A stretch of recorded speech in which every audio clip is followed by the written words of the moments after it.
hypnotized. Yeah. Will you in my life? Oh, when you turn my way, I didn't know what to say.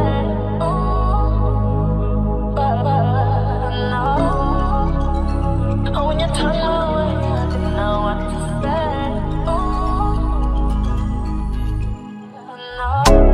say. Baby girl, this is new for me. It's pretty evident what you're doing to me. I was dancing with the stars, not a pretty young thing, really got me falling hard. You need attention and I'm down to give it to you. Oh, you a bad thing and I can't let you slip away from me. Plotting on making my move. Baby, your push back and your wine on me. I put my time on it. You good?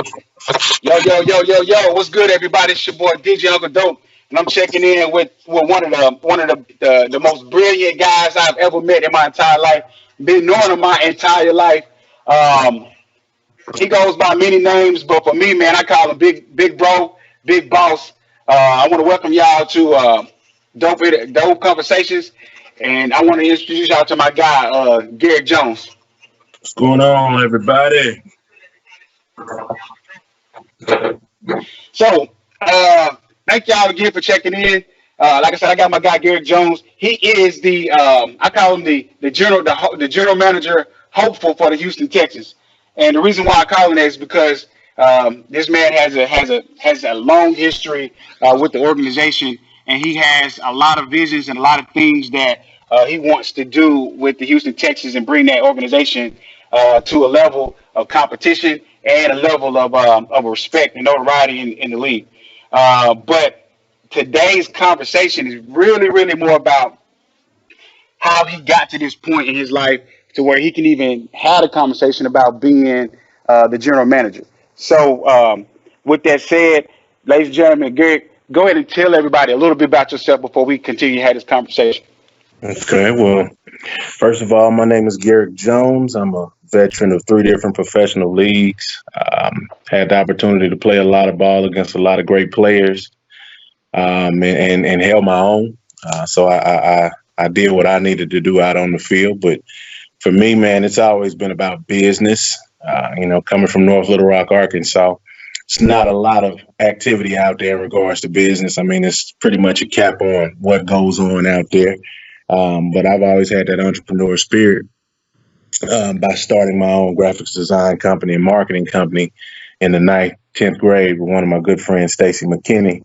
And we've been running that to this day. So I've always been about business and trying to figure out better ways to make sure that I'm feeding my family, because the kids can't eat excuses, So my thing has always been just making sure that, even if I'm making strides, just making sure I'm giving back and staying in the philanthropic lane in everything that I do. And that's kind of what was instilled in me, back in Meadow Park and in North Little Rock, Arkansas. Just that hard work, blue collar efforts, things like that carried along with me, everywhere I've gone. I've had the opportunity to be overseas. I've had the opportunities to be in Canada. I mean, I've traveled all over the world, but I've always, kept the hood with me. And that's been the best thing for me in everything that I've done. So, like I say, when it comes down to business, I've had the opportunity to run several businesses, whether they be brick and mortar, network marketing, all those different aspects. I wanted to learn it. And I wanted to learn what went on, within the NFL and the CFL and any other FL. That way I would be able to now teach from testimony, because I'm a firm believer in, if I've never been there before, it's going to be hard for me to tell you how to get to it. And that's always been my motto, and that's why when I had the opportunity after I was done playing to start a league, we said we wanted to do that and just incorporate business in the league and teach these guys and their families the things that we didn't get taught, coming through, NCAAs and high schools and even professional ranks, because once you get to the pros, you're expected to know that.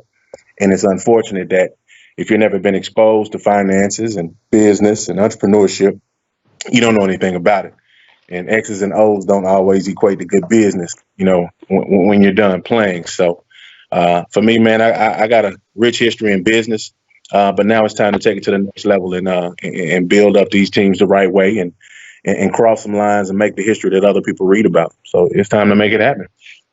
So okay, you mentioned a lot of things, and I want to try my best to pick apart pretty much everything you said, but for the most part, like what did you get your foundation? So you said you grew up in Meadow Park, um, and you from North Little Rock. I would tell you, being from Arkansas, being from Little Rock, being from North Little Rock, I can tell you that um, the city as a whole is underrated. We don't get much love, we don't get much respect and notoriety when it Right. comes to producing talent out of the city. But more importantly, probably one of the most talented cities within Little Rock is North Little Rock. Absolutely. Um, so, what about North Little Rock, or what about your foundation got you to the point of helped you to establish that mentality to for lack of better words, keep that boss mentality and create multiple streams of income with a philanthropic mindset. Right, right. I think just from what I got, from North Little Rock, was that blue collar mentality. Like my folks, my parents worked, for other people. They worked their jobs up until like the year before last. So they've always worked as long as I've been alive. But I looked at the things that they had to do, the hours that they had to work, the sacrifices that they made. And I said, you know what, if I ever had the opportunity to utilize, what God gave me, which was the size and also the mindset to make some things happen, I was going to take that and I was going to marry that with the hustle. So, man, I learned how to hustle. I learned how to do so many different things. But my thing was, I think the level of ambition that I've always had, was always different. I always wanted something different. I always wanted to be able to go places and see things. And I always wanted to be able to walk into a room and change the atmosphere, no matter what it was, for the better. And that's something that you see in a few people. Everybody's not meant to be a leader, but me early on, I figured out, man, I was different. I was always, I could be in a crowd, I could be by myself. And that's kind of the thing that I learned, just kind of watching my parents maneuver and then watching my neighbors maneuver and everybody doing what they're doing. And man, it just kind of, with the maturation, man, it just manifested into me being in a position to make some history. And that's all I've ever known how to do is just, keep chopping wood, if you will. And I think that's the mentality that I got from North Little Rock, man. It was gritty. You know what I'm saying? It wasn't the most glamorous city. It wasn't the safest city by any means, but I'm good on any block in the hood, and I'm good in any boardroom at this particular point. And I just happen to make my living on that field. So I'm good out there on the field. So it's one of those things that, man, it's a three-headed monster with me. And I'm proud of that, because I put the work in for it, So I could tell you, man, coming up, man, we thought you guys were superstars. Man, we used to when I was going to Rose City, and we'd come out to the games, whether it's Hall High, North Little Rock, or Pine Bluff, or even Central. But I can tell you, man, coming up in North Little Rock, everybody wanted to play for. Was it Coach Nowinski? Was that his name? Yeah, Coach Narkinski. Yeah. Narkinski. So. Right. Everybody wanted to play for him because everybody, from what I heard, I never got a chance to play with him because I ended up transferring to Parkview. But everybody wanted to play for him because, like, the type of mentorship that he would ingrain in the players. Or was it him, or was it the system around the team that made North Little Rock that mystical place to be? As far as athletes, you know what, man? I think it's a combination of a lot of the things that the coaches brought to the table, but I think it's even more the athletes that came through, and that's what you got to look at. And it's been like that, from high school to college to the pros. The athletes make the train move. You know what I'm saying? They're the engine, and you have your coaches with your coaches impart their knowledge and they help mentor these young men. Those types of instances, but I think it was a combination of all of it, to be honest with you, man. We had some spectacular athletes come through the city. At that particular point, people wanted to actually come to North Little Rock just to play. You know what I'm saying? So it's like, okay, North Little Rock was a spot to be. And we always had athletes. We always had, guys that were sleepers. We've always had legends. And you look at the product that has come through North Little Rock, and it's something special, man. To be honest with you, we've had some really good talent come through, and they've been able to do a lot of different things, man. And I'm just trying to fulfill my end of the bargain when it comes down to representing the North and doing what I got to do, each and every day. So you left North Little Rock. You went to Arkansas State. Oh, first and foremost, let me break something down to y'all. If anybody seen me and my fingers look jacked up, it's because of this dude right here. hey, we used to play catch in the street, y'all, and if I threw the ball wrong or threw the ball too high, Garrick was drilling me. Like, I mean, literally, hey, he was hitting me with the Brent Fire passes, man. My fingertips was hurting days later. So, and that just goes to testament, man. Like, one of the things I love about my city, one of the things I love about being at home is that it really, the mentality is it really is a village, and everybody around develops and makes you a better person. Like the north side of Little Rock, man. It's like almost like we're all family. Right. And that's one of the things for me that outside of my family, my upbringing, that like people like Garrick, man, kept me going, kept me looking up, looking forward, and knowing that, hey, there is another opportunity outside of the city that I can make an impact. So you left North Little Rock, you went to Arkansas State, and Right. in reading your bio, I saw that you decided to forego your senior year to join the NFL to go pro because of the personal decision. What was that personal decision that you made, and how do you think it impacted you by making that decision? Like, how did it impact you to make that decision to take that leap to the next level? Well, at that particular point, man, I had so much going on, personally, that I had to make a decision.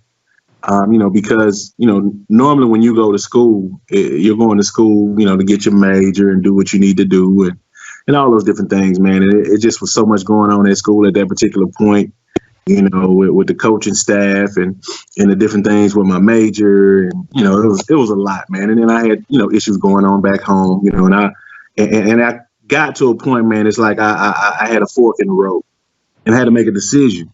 And I felt that if I was in the position that I was in, and if I didn't make a move, I wouldn't be any good to anybody, and that's mentally. You know what I'm saying? Just because of all of the things that were going on, with the classes, with the changing of majors without me knowing, like I said, with the staff that was there, it was a lot of growing things, but it was a blessing because it taught me how to persevere. It taught me how to really work on myself and understand that I can do anything I put my mind to. So I had to really learn and grow up real quick. I was blessed to play against around 10 guys that were first through fourth round, and I had a lot of personal victories, which was real good, man, for myself because I was on a lot of radars. So I got to a point where I was like, what, the school situation is going to be something that's not for me. And I had, like I said, I had a few things going on at home, some health issues with family members and stuff like that. So I had to make a big boy decision. So I decided to take it home and just try my luck like that, and if I did get a look, cool. If I didn't, I felt like, we can make something happen, and I went home and I helped with the family business and, made sure that I was close to home for my mother and all those different things, man. And, when everything leveled out, that's when I, decided, look, I need to go chase this thing. And that's when I, struck out across the country and, started chasing scouts and all that other stuff like that, man. And eventually got that opportunity. And I took it and I ran with it, and that's really what it's all about.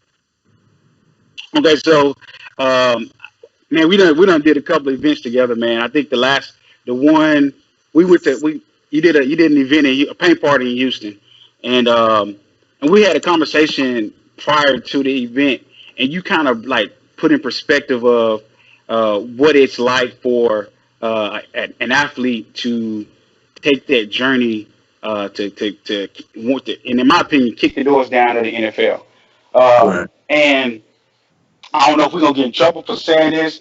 The NFL mafia. I don't know if they're gonna shoot us or whatever. But man, I didn't know that I didn't understand or know that the process it took to try out for the NFL.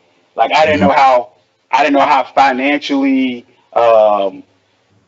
taxing it was just to Right. be seen, at that level. Like we're both student athletes. We're both student athletes, and we're both collegiate student athletes at the same time. Right. But as a track athlete, it's totally different than football, man. Like we didn't have to pay, for lack of better words, pay to be seen. You know what I'm saying? It was Right. like everything was. If you hit a mark, though, that was coming to see you. That was coming to get you. You know what I'm saying? Absolutely. And for the most part, if you hit a mark, if you hit a mark during a season where, say, for instance, college is paying for it, you ain't got to do nothing but pay your entry fee to the trials, and you set. But Right. for the NFL, if you, for lack of better words, wasn't invited to the combine, you paying some type of Absolutely. fee just Mhm. for them to go say you run a 440 in the 40. You got a 47-inch vertical. You can Right. lift up 225 30 times. Right. Like what's the real deal? So some of these people out here who got dreams and aspirations of being in the NFL or being in any professional sport. I guess we can't speak for that NBA, but that may be the same case. Like, Right. what's the reality behind the process? One, you're a student athlete, and you broke pretty much all the time unless you got a serious support system to Right. making that transition to actually being able to be seen at the next level to even get an opportunity. Right. Right.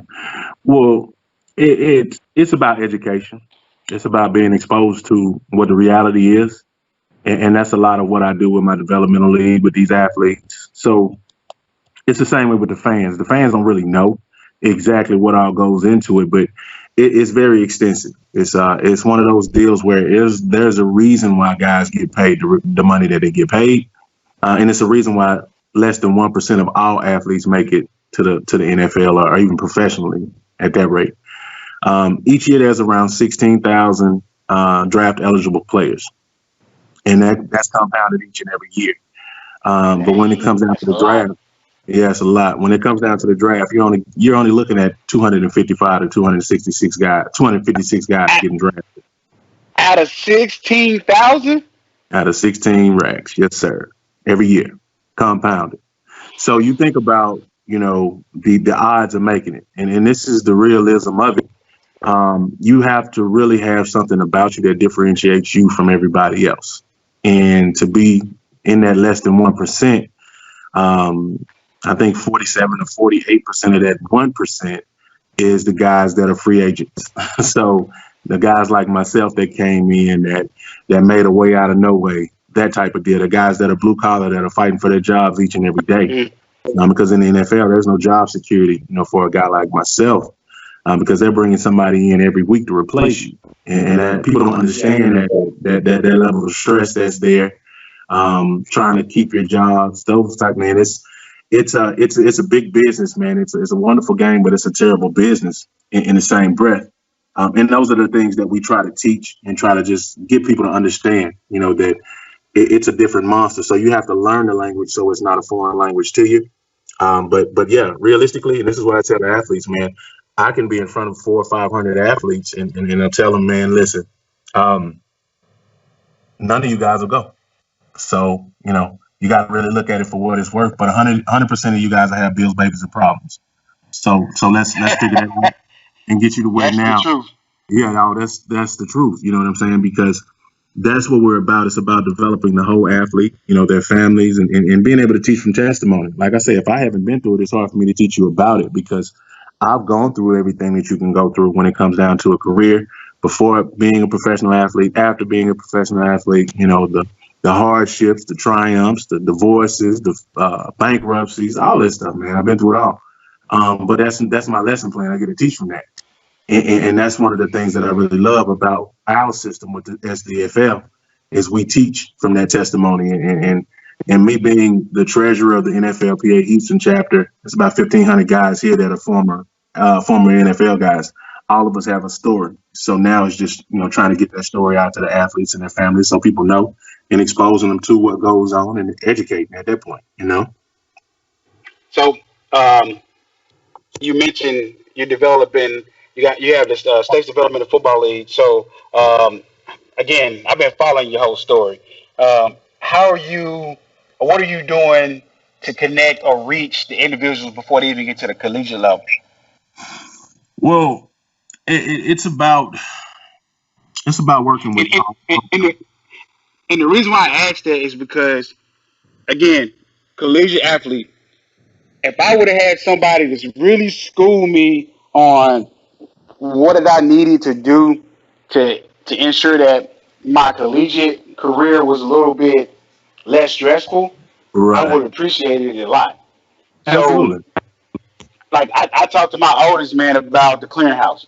I didn't learn about the clearinghouse till I was in 11th grade, and by that Right. time it was too late. That's You normally know, happens. Right.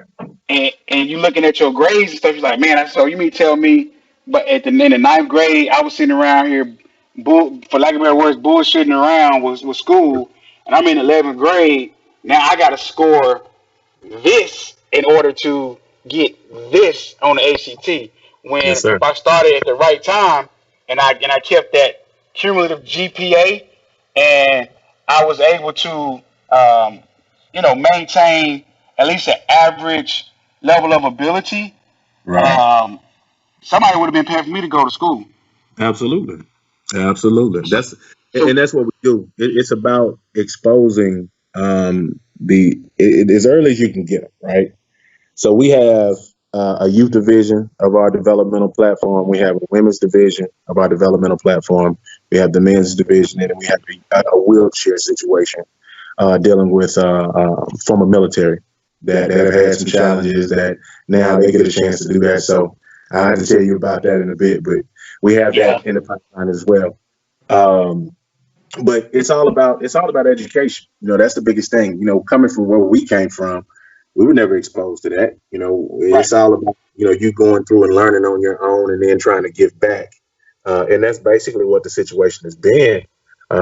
Me taking everything that I've gone through and now have a curriculum in which that's how I expose the next generation to it. Because realistically, out of about 75 people that you may have, 5 or 6 are really going to get it and they're going to run with it. So everything that you Mm-hmm. put in front of them, from the business to the financial literacy to teaching them how to talk to how practicing the camera in front of their face and the microphone in front of their face. Now they're going to take it and it's going to be a lifestyle change. So once the lifestyle change happens, that's when you got Mook, Mook, Man, Mama, and Ray, and everybody else that want to know what's going on because they're no longer borrowing. They're now lending. You see what I'm saying? So now we're taking it from one space to where they don't know anything. They don't have any life insurance. I think GoFundMe is the way you pay for funerals and fish plates and all that. And we're taking it to an ultra high net worth individual space where now they're talking about, digital currencies. They're talking about life insurance. They're talking about, generational wealth. And those are the things that we never were privy to coming up, back in North Little Rock when we came up. Right. But the things that we bring to the table are the things that I got a chance to see once I made it. It's some rooms I've been in that I never dreamed of being in my life, but I'm comfortable there because now I say, okay, I can take this back to my people, and we can now, right some of these wrongs that have happened in life, and get past some of these generational curses that were passed down to us, and that's realistically what it's all about. So, what's one of the? I guess the way I could put it is so like, what's one of the ways that you expose current professional players, former players, and potential professional players? What's one of the ways you expose them to potential gains and how to uh, basically benefit off of who they are as an individual and what their talent is? Well, with that, it's real simple. Whether you a Pee Wee All American or All Pro, you got to follow them. Yeah, And don't matter where you come from, somebody follows you, and because they follow you, that following can be monetized. You just got to learn how to do it, and that's what we, is a part of what we bring to the table for the athletes, and even their families and the fans. Right. Everybody has a network. Everybody has a network, and they can take that network and now get to net worth. And that's where we differentiate ourselves from other leagues. 70% of what we do is what I'm talking about right now. I mean, we haven't talked about an X or O yet. I haven't even, I can talk to you about 4 or 5 hours, and I never talk about football. You know what I'm saying? Because it's bigger than a game. And that's where we differentiate from other leagues, because other leagues just want to get you out there on the field and run you in the ground, and then 16,000 athletes the next year, it's the next man up. You see what I'm Yeah. saying? But it's unfortunate that it works like that, but that is the mentality of that's how we've always done it. And my deal is this: if you're able to have these guys and have these players play on your teams and for your organizations, and then take them and put them in a position where they can take care of their families, you can now set your organization up where you're overriding monies that they're earning for generations to come. So no matter if they're not playing with you ever again, you still have monies coming back into your organization because you took the time out to teach them how to brand, to teach them how to leverage the fact that people were there for them, teach them about the fans and how to relate to the fans. And now you got this athlete who, when they're done, it's not a situation of going broke. It's not a situation of open containers. It's not a situation of the domestic abuse. It's a situation of them now being pillars of the community. And now they got the philanthropic legs under. They got all these different aspects going that now benefit that organization that they once were a part of because you took the time out to teach them. So I posted I reshared or reposted a clip of Clinton Portis and a couple other individuals and the agent in the Right, NFL talking about money. And right, man, when Clinton Portis broke down his contract situation, like he got 3 million, right, and by the time he got his check, 500,000 was gone. And right, then between taxes and paying the agent they cut, right, and it's like, yo, you got 500,000 left out of all of that. To me, I ain't even a millionaire. I ain't even making that type of money. But if I won the lottery and I spent 500,000, I start cringing because like, yo, that's half a million. So right, that's half of one of the millions that I done earned or that I done gained by doing whatever I did. So that put it in perspective, man. It's like, wow, like, so who's really and one of the guys was like, yeah, they take us to these classes, but when they take us to the classes, like they take us to the classes right after they done beat us down, they done ran us through so many drills, and it's right, like, who's really mentally functioning at that point to be able to get what they're saying about managing your money, managing your finances, protecting your licenses, your likenesses and everything. Like, who's really getting that? So I can see why, and I can see why you have established this, and I can see why the success of it is moving in a way to where it's becoming more impactful. Because the last event that we did in right, Houston this past October, what I saw, man, was brilliant. You laid out a couple individuals that were, I say, blessed to be in the room to basically pitch or present a concept that they were managing, and you had professional athletes in the room, and you're showing them like, hey, dude, this is how you make your money last by identifying opportunities to smartly invest the little money that you have, so that if this guy that has a tech company makes it big, and a Facebook or an Apple or right, you or Google decides to purchase that product, bro, you just made a right, couple of million because you are an investor into this, and you smartly invested into something. So that, to me, that told me that what you did was you sat back, and you probably had probably hundreds of people that sat down with you and said, hey, I have an idea that I want you to put in the hands of a professional athlete because they got the money. But what you had to do was have your team research the company to make sure it was a smart company for an athlete to put their name behind, right, because you want them to walk out the league and not turn around and say, hey, league, I need money. right. I got all this money. I beat my body up. I need money. Absolutely. You want that money working for them while they in the league. Yes, sir. You Yes, want to sir. do like You want to do like LeBron James did with Beats by Dre. Right. He only bought like 1 or 2% of Beats by Dre, but when Beats by Dre sold to Apple, he made Right. 20+ million off of that deal. Off of that deal. Right. Right. Right. So when I saw that layout, I was like, yo, that is so brilliant that he's laying that platform for professional athletes. But the question I got is, are you doing it for a regular Joe Smo individual, like such as me? If I was sitting there and I said, hey, I like this idea concept, I ain't got a couple of thousand, but I got 500. I want to put behind that project. Are you Yes, sir. making that available for people like us? Absolutely. Absolutely. I mean, the proprietary recipe of everything that we put together with the State's Developmental Football League and what I'm putting together with Huddle Up Foundation of Houston is just that.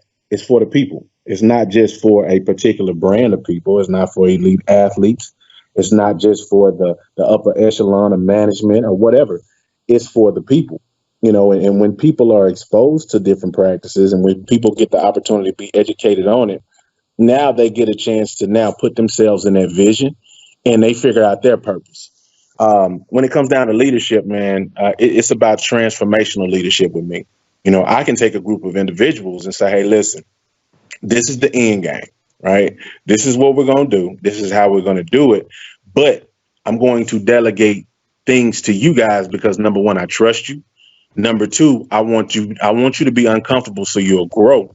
And then number three, when that happens, you start to birth other leaders as well. And that's always been my thing. It's like when you look at various instances with different teams and the things that they go through, it's all about leadership. Right. It starts with the leader and it ends with the leader. I don't care who Right. it is.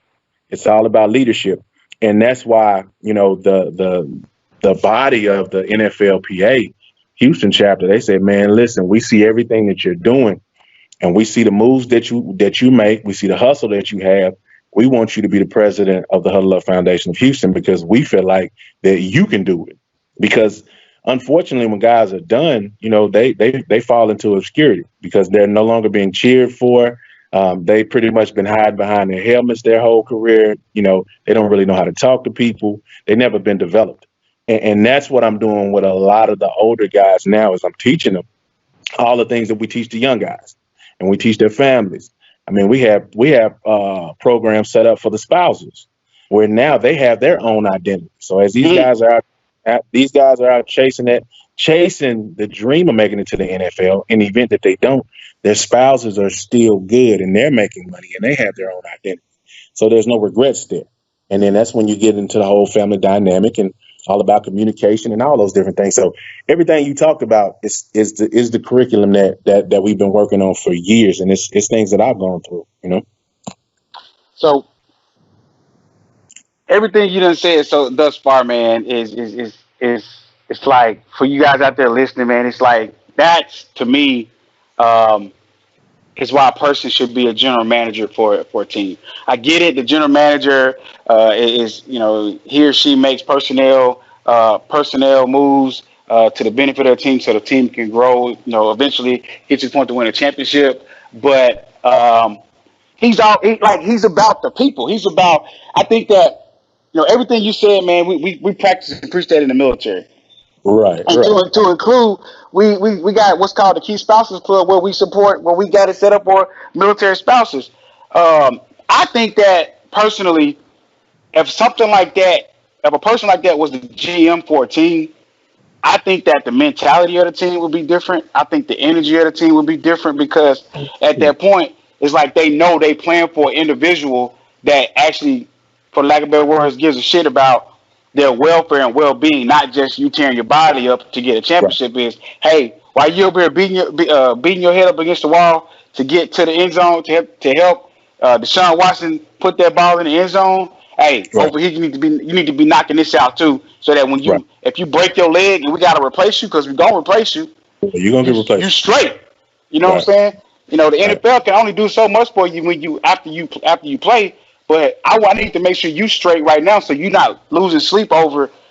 Are you finna get this Mercedes Benz you shouldn't have bought repossessed? You see what I'm saying? Right. Mm-hmm. So, Mm-hmm. how is your campaign? And we call it a campaign, but how's the movement that you started to be the next general manager of the Houston Texans going? Like, how's that? And why It's did you good. start that movement? Well, the reason I started it, man, is because I spent a number of years, building out my platform with my league, and everything that my league is what doesn't necessarily happen in the NFL. Right? You have athletes that come through and they generate billions of dollars for the organization. And guys get paid well. But one of the things that I noticed when I played was I was getting paid well, and so was 52 other men, but we weren't getting paid what we were worth. You can get a check and somebody's cutting you a check every 2 weeks. That's a regular job. But with all of the revenue that's being generated, I wasn't getting any of the ticket sales. I didn't get any of the concession money. I didn't get any of the parking or the merchandise money, right? So I looked at it and said, I figured out early that your boss will never pay you enough money to live next door to them. So with that being said, I said, okay, I get it. I get it.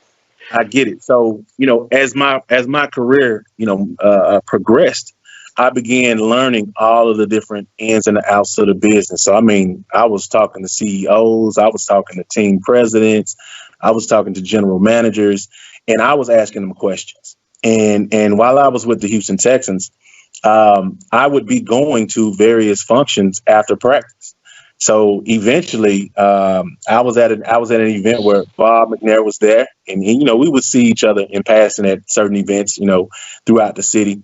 And one day we just caught eyes, and he waved me over. He said, "Man, listen, how is it that you're able to perform at this particular level, and I'm able to see you here, networking and building and doing the things that you're doing?" And I said, "Well, with all due respect, Mr. McNair, I'm doing the same thing you're doing. I'm pretty sure you're building for your sons and daughters and grandkids and all those different things." And he looked at me and he said, "Okay." He said, "I'll tell you what." He said, "I know that you won't always be able to play football, but you will always have a job here working for me here at the Texans." So I thought about it. I said, "Okay." I said, "With all due respect again, Mr. McNair, the next time you see me, it'll be a 50-50 type of deal. We're going to work together. I won't be working for you per se. I'm going to bring something to the table that you're really going to like." And, we had the opportunity to catch up at Andre Johnson's Ring of Honor ceremony. And I talked to him really quickly, man. And he just lit up, man. But you could tell that, he was hurt. He was battling for his life when he showed up. And this was after, the little comment that he made, about the players and all those different things like that. And I just told him, I said, "Man, listen," I said, "I'm still here. I'll be around. And I'm going to make sure that I do what I need to do to make sure that what you're trying to build here, we're going to fight for it, because we were the foundational group that every day we put our lives on the line for it." And that was part of the reason why I raised my hand and volunteered to say, "You know what, I'll go back in the lines then." I mean, I was comfortable. You know what I'm saying? My family's good. My kids are good. Wife's good. All those different things. But for me, it's the principle of it and understanding what I bring to the table. So once everything started going down with the different trading of different athletes that are cornerstone athletes, just letting guys go, I've been in that position before in professional sports. And I said, "You know what? It's time to stop that. It's time to have somebody that understands the dynamic of the players, understands the dynamic of the fans, and understands the dynamic of management and leadership, and be able to bring it all together and just bridge that gap." And I thought, shit, if it's going to be anybody, it's going to be me, and then not to be cocky or brash or anything like that, but I've done it before. When, less than 1% of all athletes make it to the NFL, I did that. And I did that by being me. I did that by understanding what I bring to the table and understanding how to bring out the best in other people. So that way we all can make it. And that's basically what it is, man. I mean, I'd say the campaign is good. We're in front of about 100,000 signatures, probably a little bit more than that now, with the different petitions that are out there. And what I've done is, man, I've taken it upon myself to get into these Facebook groups where I am basically saying, "Hey, listen, this is me. I want to be the next general manager." And with that, you get a lot of people that'll attack you. And it's cool. I get it. Right. because everything is based off of emotion with them. So Yep. what I do is, if I'm going to be a leader, I'll put that out there, and then from there, I have to teach them that facts don't give a damn about your opinion. And once they understand what they're dealing with, and the fact that I've done what I've done, and I've been in the different situations that I've been in, and they see that the resume is robust, and that I am that guy, that from there you start to get more and more people that are fans that start to sign a petition, and you even convert them. And that's Right. basically what I'm doing, man. It's just showing the fans that, listen, I want to be your voice, because I know you're voiceless right now, and you don't have anybody in your corner. You're spending all this money, and nobody's really listening. And for a family of four right now, it's about $500 to go to a game.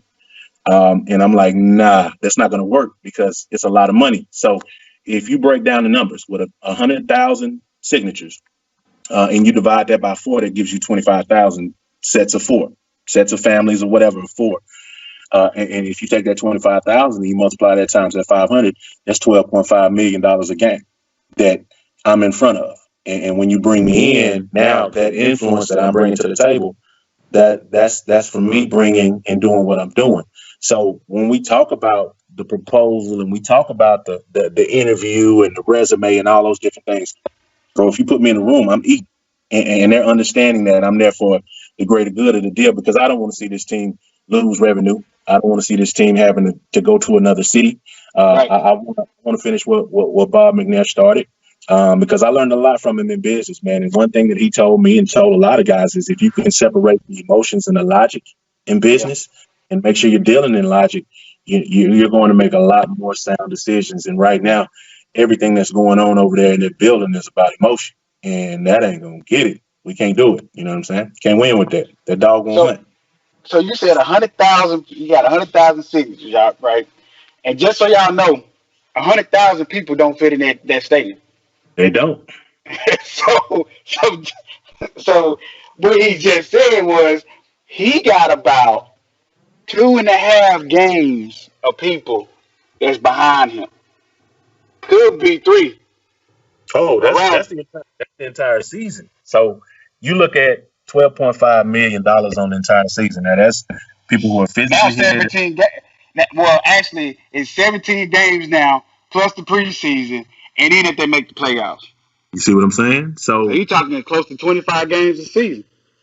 brother, listen to me. When I tell you, these are people that are in other countries. These are people that are in other states. These are fans, right? So my thing was to show, the if you continue down the road that you're going, this is the type of revenue you're going to lose. But me being the person that I am, I don't want to see the organization fail like that when it comes down to that. So my deal was to be such a good candidate when it came down to a general manager, that when you bring other people in, no matter if they're black, white, purple, avatar, it don't matter. My resume and what I'm bringing to the table stands head and shoulders above the rest. And the fact that I played, now I can go in there and I can actually identify what the players, because I know what their workload is. Same thing with the fans. So that's my mentality in this deal. It's like, listen, you got to have somebody that can bridge the gap between everybody, so everybody understands their role and how we're going to bring the Super Bowl to town. Right. All right, man. So we got damn near running out of time, and we got 10 minutes. I want to try to capture a lot of things that you're doing, y'all, because man, uh, G got multiple. When I say multiple, like he don't have one lane that he running in, y'all. Um, he pushing out music too. But Yeah. before we get to that, what I want to ask is, like, as from a DJ to a enthusiast, Right. who who you who you ride to these days? Man, to be honest with you, there's a couple of young guys that I listen to. Um, I may listen to some Young Thug every once in a while. Um, I'll listen to a lot of things that we came up on, Mm-hmm. because you don't never want to lose that foundation. But my thing is, I grew up listening to everything, whether it was country, classical. That was my deal. Football was never my first love. Right. Music was my first love, and Well, art and all those first, different. first of all, I know music was your first love because on Sundays and Saturdays, Your daddy was outside watching that truck Right. playing some a little bit some of everything, but the most of Right. the time he was playing some blues. Right. So Exactly. my Exactly. my foundation, my love for blues came from your daddy. Right. Right. I mean, and that's just, I mean, you could step and we weren't 20, more than 20 to 30, 40 feet away from each other. You know what I'm saying? Across Right. the street. So if somebody was outside washing cars, playing music, you heard it. And that could Yep. be always down the street. And, Yeah. and that and the inside of the house, you got my mom. She's diverse in music and always humming and singing. And it's crazy because, like I said, I was playing band. I was in the band. I was playing all Yeah. the instruments while I was playing football. But it's my brothers that was supposed to be the one that was playing professional sports, but they was in the streets. Hmm. So so I was like, man, I got to do something with it. But I was always intertwined in music and the music industry. I'm going in about 20 years in the music industry. Whether I was setting up tours for my artists while I was playing, we were putting on shows. I brought Twister and Do or Die to Little Rock back in '04, to the Barton Coliseum, all those different things. Right. I've always done that, you know what I'm saying? And that was my biggest thing. But music for me is there. It gives me the opportunity to get a lot of thoughts out of my head, and it keeps me sharp. Because I've had a ton of concussions, and I feel myself slipping, and that's why people ask me why you doing so much all the time. It's really a reason because the moment I slow down is when I start to slip. Right. I have teammates that are my same age, and they're not doing anything, man. And you can really tell in the conversation that that they're not where they need to be, and Right. that's the scariest part for me. And that's why I tell people all the time, man, I stay busy because it helps keep me sharp. And if I slow down, I'll get to the point where my kids have to finish my sentences and stuff like that. Man, that's not good, man. They need to see me in a better light. So that's why I work on music. I write, I compose, I produce, I engineer. I do all of it, man, just to make sure that I'm staying sharp with it, man. So that's the love, man. That art, man. That's me, man. So you got a relationship with Big Mike, right? Right, right. Um, and like, is it a collaborative relationship, or is it like y'all just like is family plus collaborative? It's family plus collaborative. We Okay. spend time.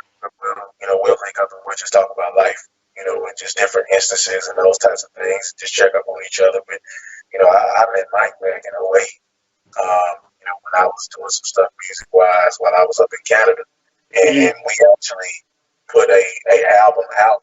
On my label, which was I think the reintroduction. He had a mixtape that we did in Rider Music, which was really cool because I did the artwork for that, and then from there we linked back up, about a couple years back, and he was like, "Man, I'm in town. Let's talk. Let's see what's going on." And from that, man, we just got back to it, man, and started making music. And with the COVID-19 situation going on, as soon as that hit, we actually were supposed to be shooting like 2 or 3 of his videos and put some new music out. So we've been kind of having to really focus and revamp the plan that we had, but we are now, starting to try to get some things going for his new album and doing some features on my stuff as well. So I know, man, you kind of talked offline a couple of times about him releasing music. So does he have a plan to release a full album here real soon, or any Yeah, singles? no, it'll be a full album. He has a few singles right now, and the music is really good. I mean, there's a lot of growth in the music, but it's a lot of the stuff that we grew up on. And that's what I told him. I said, man, I remember when I first started driving, I was just bumping nothing but something serious the whole time, you know what I'm saying? Yeah, And yeah, just going through it, and he just started laughing. And it's real cool because whenever he's in town, or any of these artists that I used to deal with, I have them over to the house, and these are people that my wife grew up on. And she's like, "Wow, okay." And she's talking to him, and and laughing, and it's cool because she gets the opportunity to enjoy that too. So it's a cool deal, man, to be able to touch some of the guys that we looked at as above our reach, and right. still have access to those guys. So it's cool, man. So you got an artist, you got an artist that you're working with right now. I want to play one of the tracks. The title of the track is called "If These Sheets Could Talk." So, tell me just a little bit about this artist before I drop it. Oh man, this is something that like from what I'm working, right? So the premise of the music that I'm putting out is a tale of just growing and growth. Everything I've been through, different relationships, different dynamics, different points in my life. Like a lot of the music is from 20 years or so ago. Right. When I first started writing and putting stuff together, and I'd have an idea, and I never really could sit down on it until now. Because realistically, I'm just starting to hang jerseys up. I just set up my studio at home. It's been about 15 years since I had that going. So I'm just putting a body of work together that is a grown man vibe. That's what it is, man. Just talking about my life or things that I've talked to with other individuals about and said, you know what, I think that'll be a good song. I think that'll be a good vibe to put out. So I'm gonna drop this track right quick, y'all. Probably like he sent me 3 tracks to sample. But when this COVID thing kicked off, and when I listened to him, I was like, man, a mix won't do this any justice, man. We gotta actually talk about, we gotta actually have a conversation about the songs. That way, man. One of the things about music, new tracks, is that when I get a new track from an artist, man, I really want to know the history behind the track so that when I'm pushing it, man, I have a rhyme or reason why I'm pushing it other than just pushing a new track. Um, ain't no disrespect to a lot of DJs, but a lot of DJs when they get new songs because it sound hot, they push it because of the name behind the track. I kind of tend to when I connect with artists, want to kind of continue to establish their relationship because, of course, over time I want to be a part of their growth and success. But at the same time, if I'm a support a song, if I'm in the club and I get ready to drop this track, I want to know why I'm dropping this track so I can make sure the crowd is engaged with this track I'm finna drop. So here it is, you guys. I'm gonna drop this song called If These Sheets Could Talk." Hands down, man, probably one of the coldest songs he done sent me over the past couple of months. Like it's an old school vibe, but it's like that playalistic type of conversation you would have. So if these sheets could talk.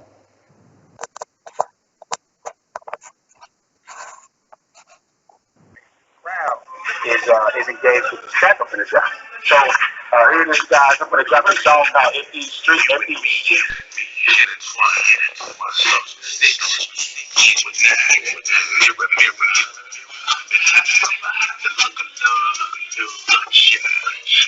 inside, touching your soul. No restriction, lose control. No respect for life and limb. I feel you over. Yes, I am. Multiple corruptions, plenty of touch. I'm in the pot. I got you. No need for fun, cause now we lust. Out of these boxer shorts, I'm bust. Yo. I'm in your mind, third eye deep. Pain so good, put you to sleep. I am your love, not a damn nothing. I got you screaming, you motherfucker. They tell everything that I do that I feel like in between us. Every time that it goes down, how they come through. Yo, when I heard that hook in that song, bro, I was like, hold on. First of all, like some old school. I'm about to go pick my homegirl up on Sunday. We finna ride. We finna go to the park. Right. Murray lock it down with the on the lake. Hit some curves and just chop it up. Like, who's singing the hook? That's one of the producers I have. I got a stable of about 20 or so producers. Okay. They some young cats, man. They hungry, man. They real hungry. They about the music, man. They love it. Man, hands down, like I was in there trying to, put some stuff together, and I cut a track on. I kind of stepped back from my setup. I was like, hold on, dude. Like, wait a minute. Like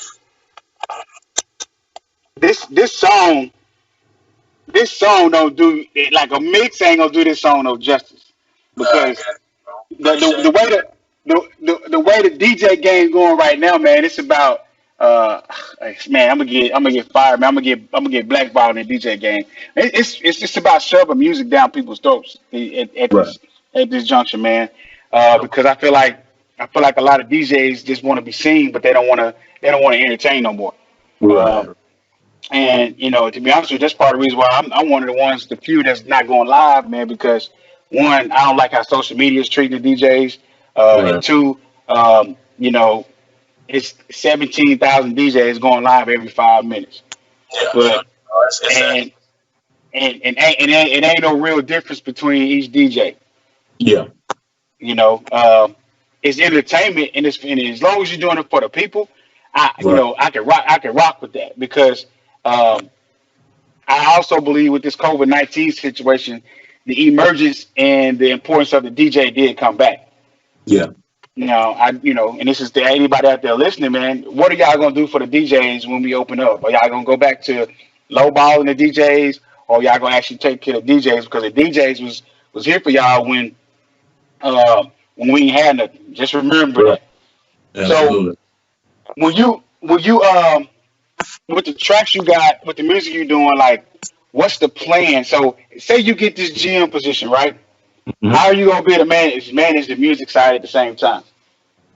Well, the music for me, man, that's second nature, man. That's Okay. I'm not in it to be a touring and all the other. I've done it already. You know what I'm saying? My thing is more or less it's therapy for me because I get a chance to put music together from scratch. I get a chance to, get my feelings out. The things that I have balled up in me are Right. the things that I'm not verbalizing. Now that's more or less what it's for. It's just therapy, man. It gives me the opportunity to deal with artists that I grew up looking up to, and just being in that realm. But my thing is, man, it's all about bridging the gap. If you have something that you're really good at, or if you have something that you're interested in, you shouldn't have to suppress it because of certain things that you do. I It can should see that. enhance. It should enhance everything that you have on the table. And the music for me has been that. The Right. the graphics, the branding, man, that's what I do. And that's something that'll never die in me, and that's something I see in my kids. They picked up a lot, and I'm like, okay, I get it. It's the same thing with my folks. Just like you say, Pop's out there washing the truck, and he's playing Johnny Taylor and blues and everything else, and all the kids on the block are hearing it. You know what I'm saying? That's embedded in us, and that's exactly what this thing is about. It's like, man, Right. we are who we are. So, man, I honestly, man, like, um, I can't thank you enough for carving out the time because I know you had a meeting right before this, but like people, for anybody listening, man, thank y'all for tuning in. But one thing I want to say is for anybody out there is when I do these conversations, man, I'm reaching out to people who I know for a fact got a story to tell. I know for a fact they started from the everyday person, but what they did was they took their lives in their own hand and made something out of it, and they ascended and they grew from where they came from, but they also are humble enough to continue to bring people up with them. And they created a platform, they established a platform, and they established a name in the industry or the genre that they're working in. Also, by the way, they're highly respected and highly trusted agents in the field and the craft that they're doing. So, and I call that a true underdog. And when y'all see these dope conversations, just understand everybody that I'm bringing to the table, they're underdogs. They're people that people just looked over and didn't think that they were gonna make it, and they turned around and made gold out of a nothing situation. So with that being said, man, um, G, before we get out of here, I want you to do me a favor, man. I want you to tell anybody out there that's listening, because I know your story should be able to reach somebody, whether it's trying to make it to the NFL or whether they're trying to start their own business. Right. What's something that you would, leaving out of this conversation, that you would impart on anybody who has their own business and that they're discouraged with the current return or the current progress of what they're doing, and they want to quit? Like, what's something that you would impart on them to make them believe that, hey, what they have is unique, what they're doing is the right thing to do, and Right. don't quit and continue to do what you're doing because of whatever reason it is. Like, what's the one thing that kept you going? How can you relate that to somebody that's feeling like they want to quit right now? Man, it's about finding your purpose. And how you find your purpose is you find what you're passionate about. And once you do that, you start to see, just how it starts to evolve you. You start to mature. You start to think about things different, and it's getting you up out of bed in the morning. I mean, this is something that's bigger than myself. It's something God gave me, and for that, I feel it would be a slap in the face if I didn't focus on what I'm passionate about. Mm-hmm. That way, and it's an old cliche of saying, if you love what you do, you'll never work a day in your life. It's the truth. If you know, or if you feel in your heart of hearts that you're doing the right thing, and no matter how slow it's going, or it's just not happening fast enough, it's happening right when it's supposed to happen. Right. And I had a conversation with a young man the other day. He's a wealth of knowledge, but he wants it now, and it's that microwave mentality that Yep. that really hurts him. And I'm like, listen, man, I like bologna and microwave popcorn, but I prefer steak and lobster. And I said, I'll be damned if I cook a steak and lobster in the microwave, just for the Exactly. simple fact that it needs time to cook, that it needs time to prepare. So you have to find, what you're passionate about. And once you do that, man, that'll direct you straight to your purpose. And from there, anything that anybody has to say to you really wouldn't matter, because a lot of times people project their ceilings on you. And I've had that in my entire life, my entire career. I've had every scout that I worked out for tell me you will never make it to the NFL. But Mm.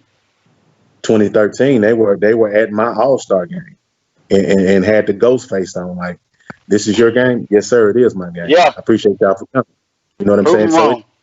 it's one of those deals, man. It's just once you get into your purpose, that's when you really start. You're in the pocket at that point. So whatever you're passionate about, continue to press forward, live in your purpose, and things will work out. This is what it is. Rome wasn't built in a day, and you have to eat an elephant a bite at a time. You can't eat them all at once. So Dang. take your time. And take your time, and just it'll manifest for you. But you're gonna have to be uncomfortable in the process. It's just like going to a gym. If you're not in there sweating, you're in the way. What are you doing? We're not here for a social hour. We're here to get some things done. If you're in the gym and you're not sweating, you're just holding up the machine. So be impactful with everything you do. Be in your passion lane and be in your purpose, man. It's real simple. So you said three things, man. I'm gonna hit your sideline, man. You got to text me these quotes because I gotta put them out there.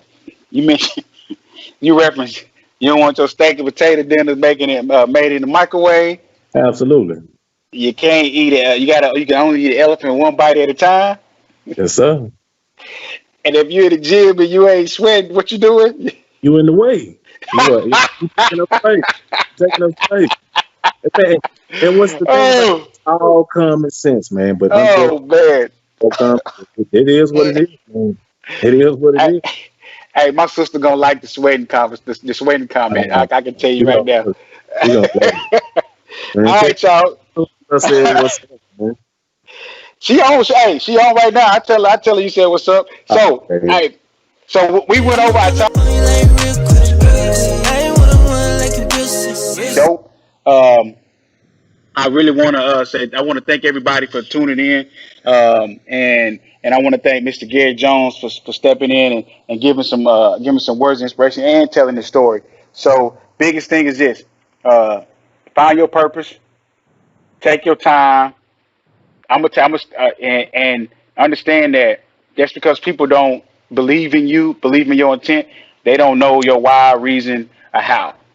Absolutely. And at the end of the day, if you get discouraged, look back where you've been and look back where you ain't trying to. And if that's a place where you don't want to go back to, if that ain't enough inspiration for you, I don't know what is. Right. So, Yes, sir. while we checking out, man, I want to send a shout out to my production staff uh, at itsthecity.com. I need you guys to do me a favor, man. This is going to be probably one of the next big waves of social media. So I'm saying that to the man right here so he can look into it and see what it is so he can get his team behind it. But Absolutely. itsthecity.com. Man, look, listen, this site, if you don't have it, download it.